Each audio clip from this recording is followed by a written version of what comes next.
I received 5 minutes to empty my workspace before my spouse's father, the company president, terminated me in view of the full executive circle. Rather than crumble, I smiled and answered, "I appreciate it." One after another, 22 coworkers rose without a word and walked out behind me. Victoria smirked until the general counsel blanched and muttered, "Call legal immediately." 4 minutes, 30 seconds remaining, Victor declared, his platinum watch flashing as he tapped the crystal. I kept clearing my drawers, removing 6 years of effort. Client folders, group pictures, the portable drive holding every network design I had created for Apex Dynamics. The dozen senior leaders observed in silence while I arranged each object with care inside the carton. Victoria Langford reclined in her seat, studying her polished nails with rehearsed indifference. She was certain victory belonged to her. After another pause, Victor spoke again, his tone edged with command. That was when Ethan Harper rose from his cubicle beyond the meeting room's transparent panels, computer case already slung across his shoulder. But I need to explain the path that brought us here. How 3 weeks of deliberate deception culminated in this scene, where my father-in-law timed my career's end like a kitchen appliance.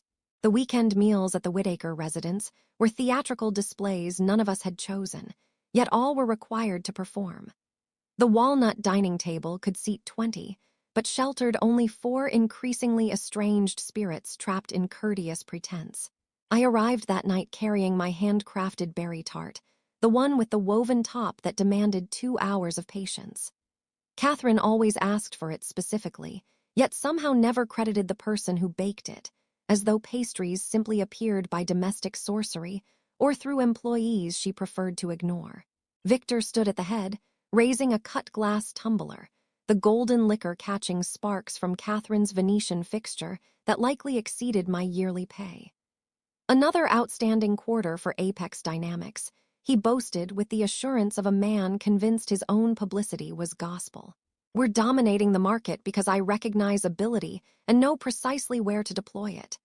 His palm landed firmly on James's shoulder, heavy with expectation and the weight of future inheritance.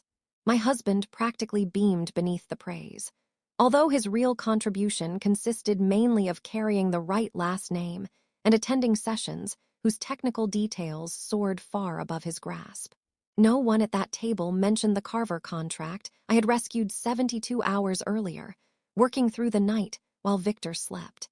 No one noted the Langston deal I had saved by surrendering 3 straight weekends. No one cared that, while Victor sampled rare scotches at his private club, savoring hints of peat and self-importance, I was reconstructing our entire cloud framework after a near-catastrophic outage that could have cost millions. "You seem fatigued, darling," Catherine remarked softly, her rings heavy enough to finance my whole division. "Perhaps you ought to manage your schedule more wisely. Image is crucial, particularly for women in senior roles." I swallowed my reply along with the dry halibut that tasted of bottled bitterness. The reality was stark and unforgiving.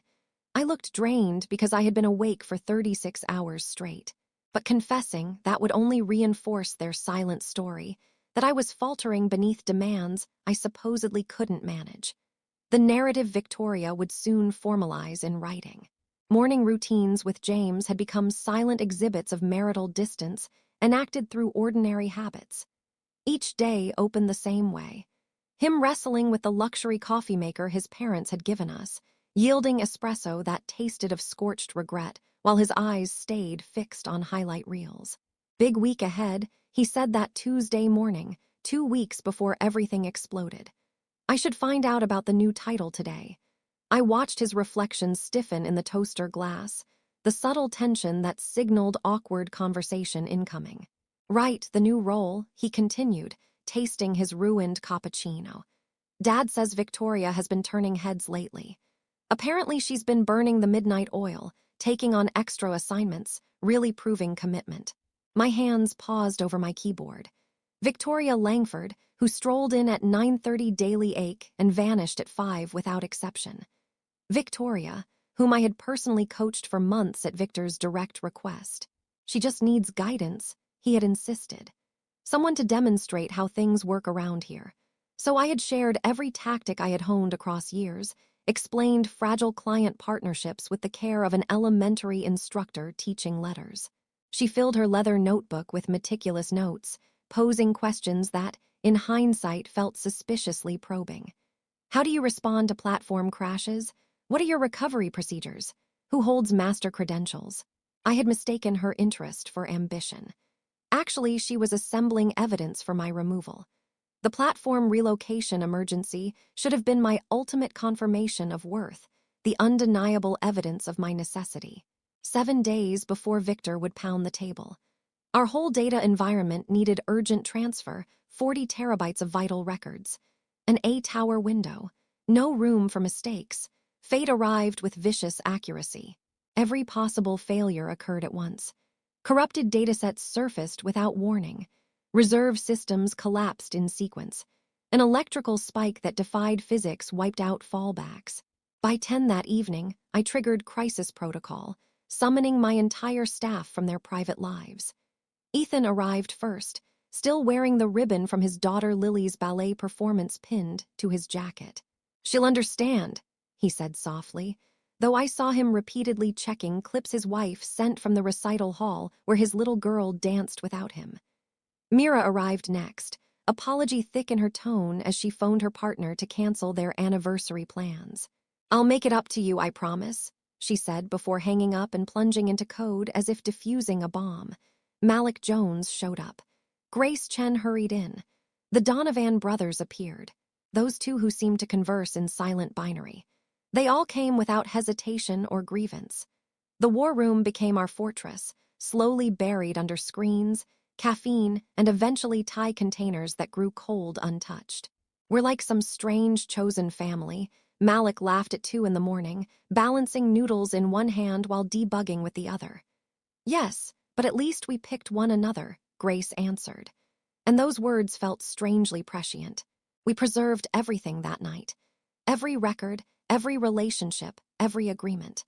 Victor would never learn we had hovered 3 commands away from losing millions in information and trust beyond repair. That was my specialty, resolving disasters so seamlessly that no one realized they had occurred. Then came the message that exposed it all, the accidentally forwarded note that unveiled the plot. I was reviewing Carver files at 11:47, preparing my advancement pitch, when it landed. From Victoria Langford, addressed to me, yet plainly never intended for my inbox. "Victor, per our conversation, I have successfully stabilized the Carver relationship." The client expressed complete approval of my handling of the emergency. "I believe we should now discuss organizational realignment. She appears overburdened, often arriving visibly worn. New direction could benefit the entire unit." My monitor swam as I read it again and again. Each pass solidified the treachery. The Carver rescue, my rescue, while Victoria posted filtered photos from a vineyard tour. The salvage I orchestrated while she slept undisturbed. I forwarded it to my private account on instinct, some ancient fight-or-flight reflex engaging.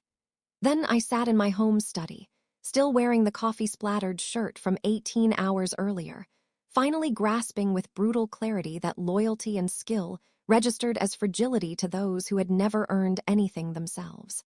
The morning of my dismissal began wrong from the start. I swiped in at 6:45. The lobby guard who usually bantered warmly now stared at the floor. The elevator felt tomb quiet, lacking its normal chatter. The 15th floor seemed to inhale and hold it, anticipating disaster.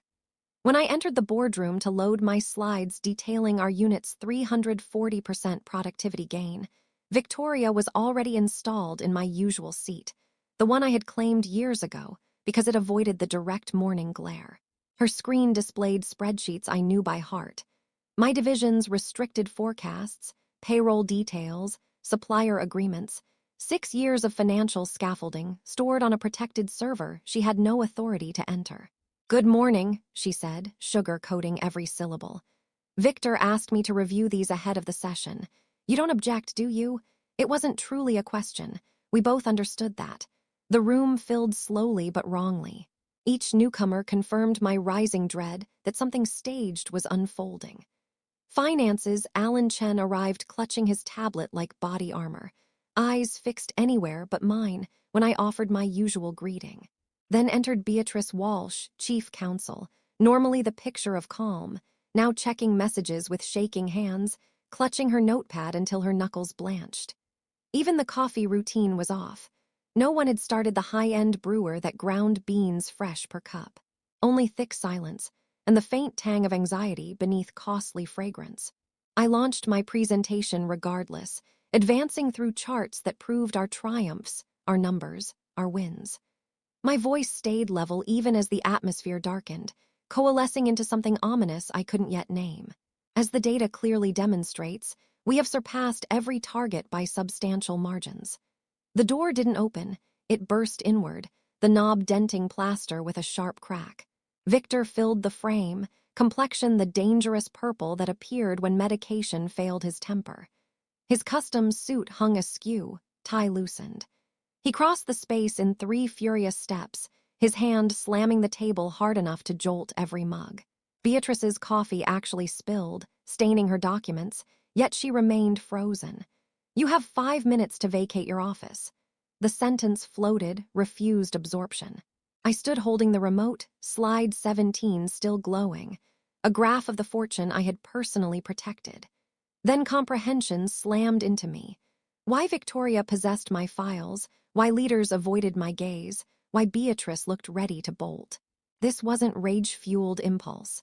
This was rehearsed, scripted, premeditated. I had been selected for public professional annihilation, and everyone but me had received the memo. Victoria leaned back in my chair, and I saw it plainly then. The faint, victorious curve of her mouth, the ease in her posture, the way she admired her manicure like an artist surveying a finished masterpiece. She believed the prize was hers. But 2 decades in technology had taught me that the instant you declare victory is usually the moment you're most exposed to catastrophic reversal. Alan's fingers flew across his calculator with the frantic rhythm I recognized from bleeding budgets and collapsing deals. Beatrice now typed furiously on her phone, face the color of ash. They grasped something Victor and Victoria had not yet realized. Something about severance terms, public shaming, and the astronomically expensive distinction between discreet termination and courtroom testimony. I placed the remote down with measured calm. My grandmother's voice surfaced from memory. She had endured the Depression, raised 6 kids alone after my grandfather's early death, never once let the world watch her bend. "When they expect you to shatter," she had said while paring apples with steady hands, "that's when you stand tallest and reveal your steel." I appreciate the opportunity. The words came out clear, almost warm, because in that precise second I felt an unexpected surge of liberation. 6 years of pretending James's family welcomed me. 6 years of Catherine's veiled barbs about my looks while I rescued her husband's sinking empire. 6 years of being valuable enough to fix everything, yet never quite acceptable enough to belong. Victor's mouth actually fell open. He had braced for sobbing, bargaining, fury, anything except authentic gratitude for dismissal. Behind him, several leaders traded loaded glances. A pen clattered off the table like a starter pistol. In the weighted hush, I began packing with the same precision I applied to system diagrams, each motion intentional. The portable drive went in first, holding every framework I had engineered, followed by folders, team photos, my favorite cracked mug. 1 minute left, Victor announced, but the authority had drained from his voice. Doubt was taking root. Through the glass I caught movement, Ethan Harper standing, bag already in place. He wasn't scrambling, he was prepared. Then Mira rose. Then Malik. One by one, like a tide gathering force, my entire staff stood across the open floor. Victor turned to see what held my gaze, and his color drained from scarlet to corpse pale so fast I worried for his heart. Victoria's face cycled through triumph, bewilderment, then genuine alarm. "Time's up," Victor said, but it sounded more like uncertainty than order. I lifted my box, 6 years distilled into what my arms could carry. As I moved toward the exit, 2 guards appeared, following standard procedure. Mike and Lewis muttered apologies. I had brought them snacks during overnight lockdowns, knew their kids' names and birthdays. "Sorry about this," Mike whispered. "Don't be," I answered truthfully. "You're just doing your job." We walked through the floor toward the elevators, and then the orchestra began, the scrape of chairs, the zip of bags, the soft chorus of laptops shutting. Ethan stepped in beside me first, then Mira, her steps ringing with purpose. Malik joined. Grace appeared. The Donovan brothers fell in, perfectly synced. By the time we reached the elevator lobby, 22 people had formed our quiet parade, leaving secure jobs for absolute unknown. Mike stopped walking entirely, his grip falling away. "In 15 years on this job," he said, voice rough with wonder and respect, "I have never seen anything close to this." The elevator descended carrying 22 employees, one newly terminated leader, and one guard who looked as if he had just watched either a miracle or an execution and hadn't decided which. No one spoke. Only the hum of cables and phones beginning their frantic vibration as words spread. When the doors slid open to the lobby, we stepped into blinding noon light that bleached the world surreal. Sonia at the desk stood so fast her chair crashed backward. Carlos, the janitor, paused mid-swipe and stared as we passed in stunned formation. Someone on the dock started a slow clap.